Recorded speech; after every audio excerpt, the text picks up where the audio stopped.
The desert always remembers even when people don't that it holds memories in its sand the way old hands hold secrets softly quietly as if afraid they might crumble. And on this day beneath a sun that hung low like a tired lantern, the desert remembered a girl that a young woman lay where the road dissolved into pale dust, her body half curled as though she were still trying to protect something even after the world had stopped protecting her. Her hair spilled across the ground like dark water strands tangled with sand with hurt with the last threads of a hope she hadn't dared name. The light around her shimmered heat rising in slow waves as if the earth was breathing out a long sigh.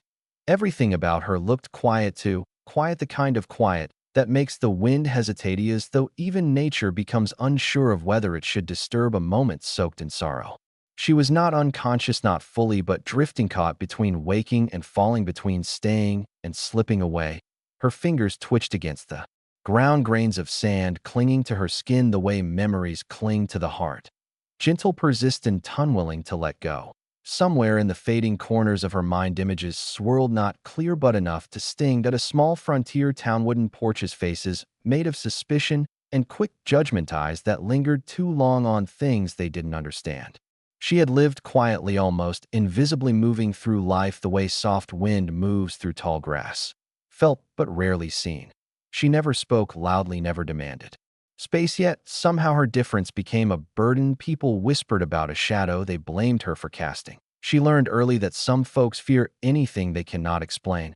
Her storm-colored eyes, her unusual calm, the way she noticed things others overlooked. All small traits, but enough to make the town uneasy. Enough to make men with small hearts feel larger by shrinking her. And in that town there was one man who shone in the wrong kind of light. He carried his pride like a badge, rode with the swagger of someone who believed admiration was owed to him, not earned. People followed him, laughed at his jokes, echoed his judgments because it was easier than thinking for themselves. He was the one who decided she didn't belong, the one whose voice turned the crowd against her, the one who stood with folded arms and a tightened jaw as though her mere presence offended his sense of order. It didn't take much. A single heated, momentous disagreement sparked by insecurity rather than truth that he pushed too hard, said words that bruised deeper than fists, and when she refused to bow, refused to apologize for a life she never stole, his pride broke into something cruel. He dragged her outside the town, not far, just far enough, and left her where the dust swallowed her shadow. Point two others followed him, boys pretending at manhood, their laughter sharp as flint, masking fear they didn't dare name. They rode off, kicking up clouds, leaving her behind like a forgotten thing. Now here she weighs in the hush of the empty road, her breath faint, her heartbeat small yet stubbornly alive. The sky stretched above her would deem less a canvas of fading amber, its colors melting into the horizon like old paint washed thin by time. She tried to push herself up once, twice, her body trembling beneath its own weight, but the world blurred, tilted, and she sank back, down, her cheek pressing into the warm earth. The sun was lowering slow and heavy, its warmth slipping away inch by inch, and she felt the cold of night already reaching for her ankles, curling around her like an unwelcome truth. For a moment she wondered if this was how people disappeared. Not with screams or thunder, but with a slow fading like light draining from a room until only shadows remain. Her breathing slowed, her eyelids drooped, and she let herself drift, not toward death, but toward a strange kind of peace, the kind that comes from having no strength left to fight. Thin sound. Hoofbeats, steady, patient, each thud against the earth, carrying a quiet strength, not rushed, not violent, but sure. The sound drew closer, cutting through the stillness until the shadow of a horse fell across her. The rider reined in, boots touching the ground with a soft thump, dust lifting around him like a muted halo. He knelt beside her, and for a long moment he didn't touch her, didn't speak, didn't even breathe loudly. That he simply looked. Not with fun, with disgust, not with the cold curiosity people often reserve for what they don't understand, but with an old sorrow, the kind that recognizes another soul carrying too much weight. That he was a lone ranchero man, shaped more by silence than by speech, with a face weathered by wind and eyes that held the weary kindness of someone who had known loss and learned to live gently because of it. His shadow stretched across her like shelter. And in the dying light she blinked, just barely, as if some small part of her wondered whether this was a dream. The desert whispered into her mind. He reached out slowly, like someone approaching a frightened animal, not wanting to startle her, not wanting to claim anything. That wasn't freely given. When his hand finally touched her shoulder, it was warm, steady anchoring. He lifted her not quickly but with a reverence usually reserved for fragile things or sacred ones. Her head fell against his chest, her breath shallow, but real, and he held her with a care she hadn't felt in years if ever. The horse turned, and under a sky bruised by the last traces of dust, the man rode toward the horizon carrying a girl the world had cast acid as if fate itself had decided her story wasn't meant to end in the dust. The ranch appeared slowly, the way peace often does, not in grand gestures but in small shapes carved from silence. It sat where the land opened wide into fields of soft gold grass, swaying like tired hands waving a traveler home. Fences leaned as though listening to the wind, and a barn stood weathered but loyalists would carrying the memory of storms survived. The rancher guided his horse into the yard, the girl still resting against his chest, her breath fragile yet warm enough to reassure him she was still here, still fighting, still choosing life even if she didn't feel it. He carried her inside past a door that creaked like an old friend waking from sleep into a room lit by the dim glow of an oil lamp. The air smelled of pine dust and something faintly sweet like the remnants of a past that had once been kind. He set her down on a small bed covered with a quilt stitched from fading scraps of fabric. Patches of bluesy yellow sand, soft reds, colors that seemed to whisper stories from another time. The quilt had been his mother, stitched during long winters, each thread pulled with hope, each square a quiet prayer. He hesitated before letting go of Eros, though the moment his hands left her shoulders the world might reclaim its cruelty. But she didn't disappear. She lay there caught in a stillness that was no longer desperate, just exhausted, as though she'd finally found a place where she didn't need to ruin or hide or pretend. He stepped back, pulled a chair close, and sat beside her. He didn't speak. Words felt too loud for a room so fragile. The fire crackled softly, filling the space with a warmth that felt almost protective. Hours slipped by, and eventually her eyes fluttered open, uncertain, blinking, as though waking from a dream where everything hurt. She searched her surroundings, her gaze drifting from the walls to the wooden tableau, the rancher sitting still as stone beside her. Her eyes lingered on him, not with fear but with cautious confusion, like someone seeing a horizon she didn't believe existed. He nodded once, slow, gently, as if telling her without words, "Yuri's safe." Her lips parted, shaped around a question she didn't have the strength to finish. He simply poured a cup of water, held it toward her, and waited. She tried sitting up, wincing as her muscles protested, but he steadied her, his hand warm against her back, not guiding, just supporting. She drank slowly, each sip softening the dryness in her throat, each swallow reminding her she was still alive. She whispered a thank you, barely audible, barely formed, but the kind of gratitude that comes from the soul, not the tongue. The days that followed unfolded like quiet brushstrokes on an empty canvas. The rancher kept his distance yet remained close enough that she never felt alone. He cooked for her simple meals she ate with slow appreciation, as though tasting kindness for the first time.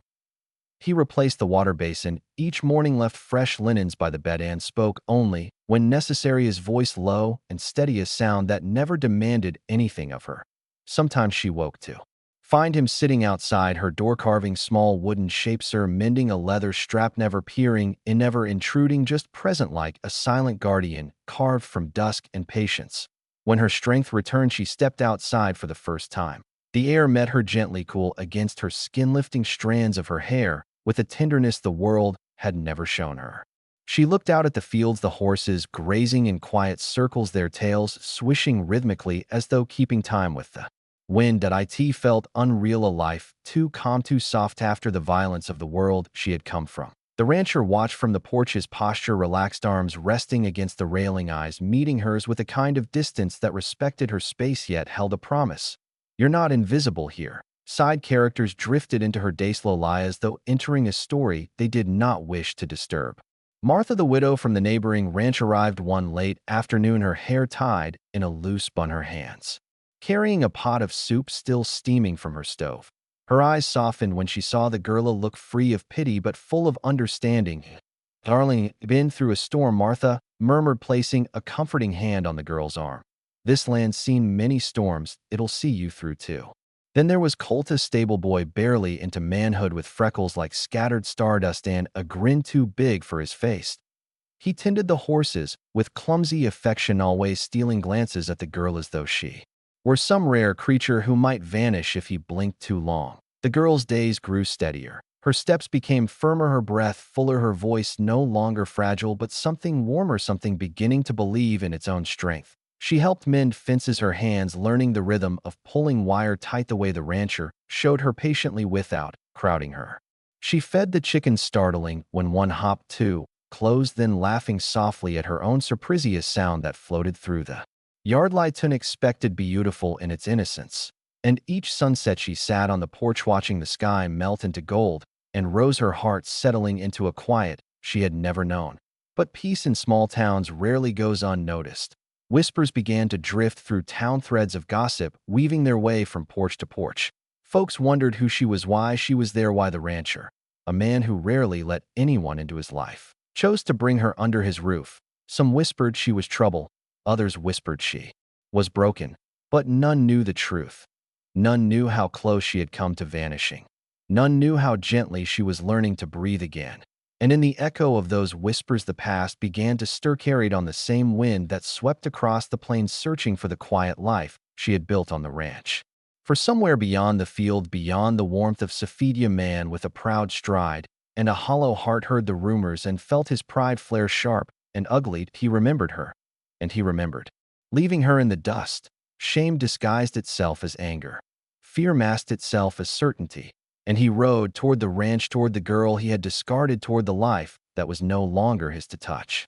But for knowing this single moment under a sky fading gently into evening, the girl stood at the fence, her hand resting on the weathered wood, feeling the last warmth of sunlight on her fingers. The home built of quiet moments cradled her, and for the first time in a very long time she didn't flinch when she felt hope rise inside her. Morning broke softly across the plains, a pale gold that slid over the grass, waking the world with gentleness instead of noise. The girl was feeding the horses, her hands steady, her movements calm, as though each breath she took rooted her deeper into the soil of this new life. The rancher watched from the porch, one shoulder leaning against a beam, eyes quietly tracing the rhythm of her steps. Not possessive, not protective, just present, like a man who had learned the art of standing beside someone without standing over them. But harmony is a fragile thing, and even the gentlest dawn cannot silence the echoes of a past that refuses to die. Hoofbeats cracked against the quiet sharpesty, carrying a restless anger that cut through the morning air.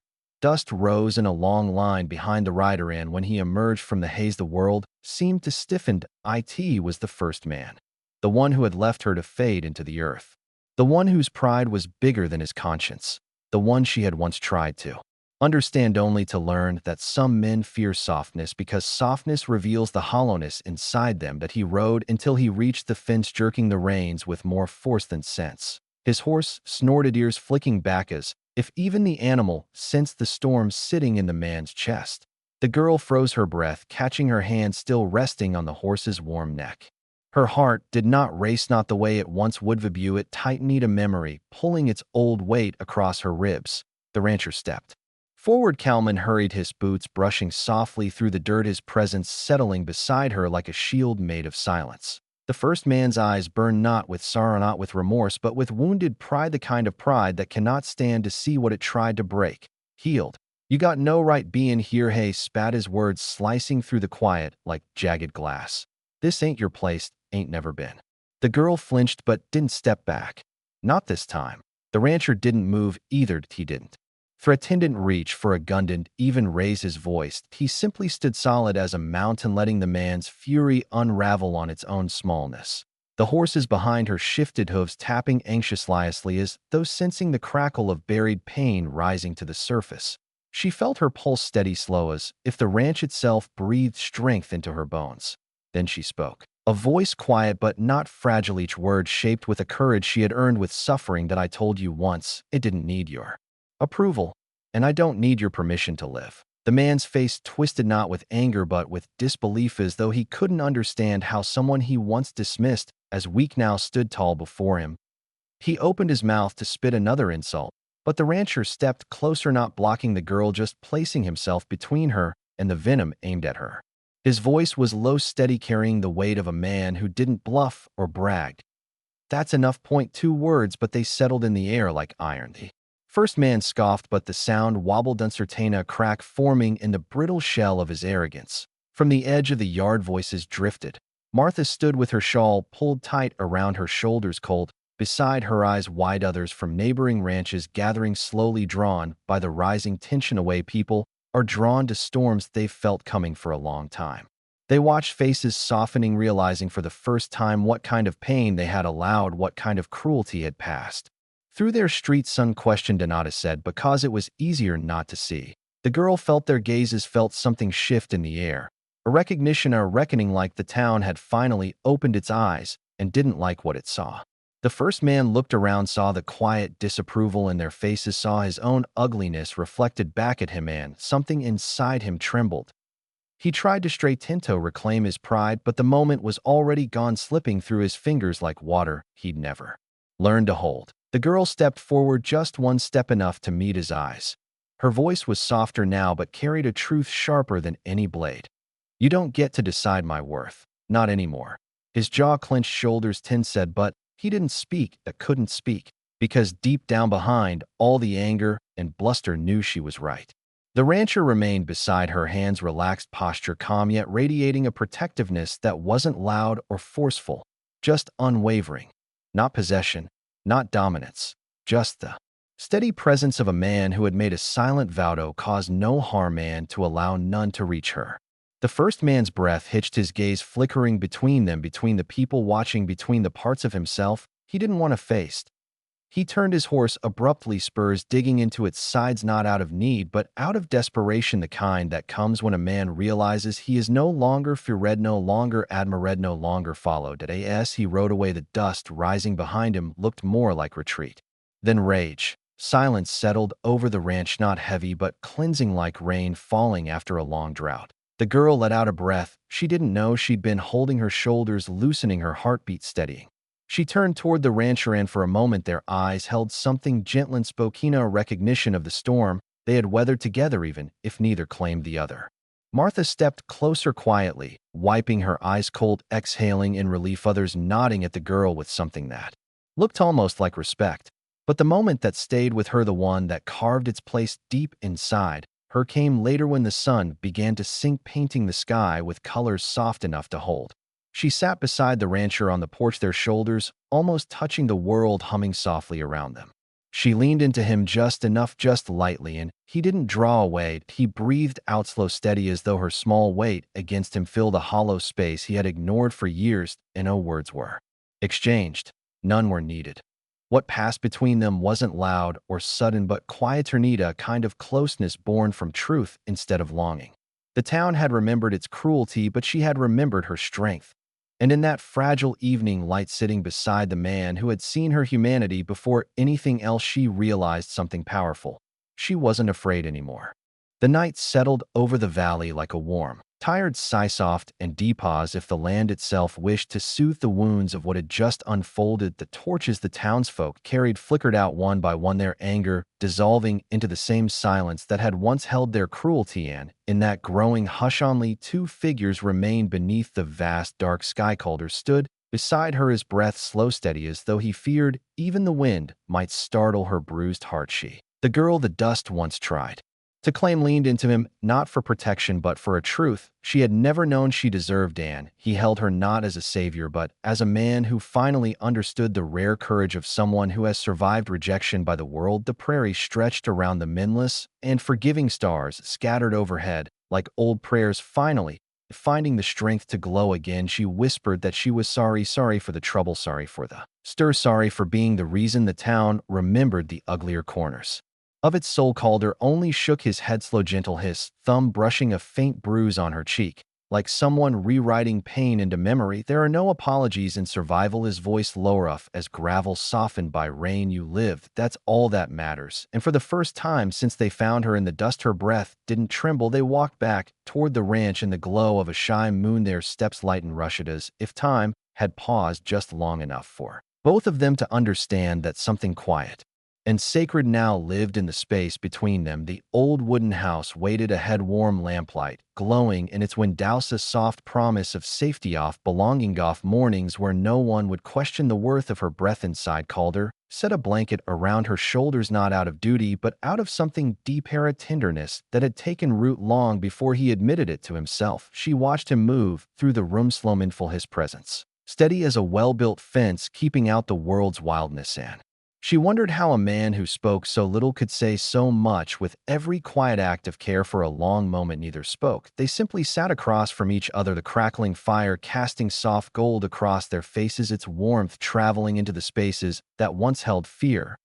A small smile curved her lips, shy, fragile. But really don't know why you came for Meher, words drifting like smoke. But I'm grateful you did. Calder's eyes softened, that rare softness that comes from a man who has lived most of his life carrying the storms of others, and went because leaving you there. He paused, his breath catching against the truth he could no longer bury. Leaving you there would have broken something in me I could never fix. She felt those words settle into her like sunlight after a long winter, melting the last frost of doubt clinging to her. Silence wrapped around them again, but it wasn't empty. It was Falalavith kind of silence that comes when two souls find themselves standing on the same gentle ground outside. Dawn began to bloom, pale peach lights spilling across the horizon, softly peeling the night away. She stepped to the window, watching the sky stretch awake, her hand resting lightly on the sill. Do you think the town will ever see me differently? She didn't ask out of fear this time, but out of a quiet hope, one she had earned through every bruise and breath. Calder moved beside her, close enough for his presence to steady her heartbeat. Maybe, he murmured, maybe they'll learn what they forgot tonight, that you're stronger than all of them put together, that being different isn't a curse, it's a kind of light. She turned to him, eyes softening in a way that made the morning look pale in comparison. And what do you see in me? Calder didn't hesitate. Bravery, a heart that refuses to quit, someone worth standing beside. The words brushed against her soul with a warmth she had never been given, and something inside her, something fragile and trembling, finally found the courage to unfurl. She stepped a little closer, her hand reaching for his, their fingers meeting like two threads long meant to be woven together. The touch wasn't dramatic, wasn't rushed, just honest and full of quiet acceptance. He lifted her hand to his chest, right over the steady thrum of his heartbeat, as if to say, "You belong here outside." The sun crested over the hills, washing the land in gold, turning dust into diamonds, turning scars into stories. And in that light she finally felt seen, not for her differences but for the fierce softness she carried, for the life she fought to keep, for the soul that refused to disappear into the dirt. Calder spoke again, barely above a whisper, "Stay if you want, not out of debt, not out of what happened, but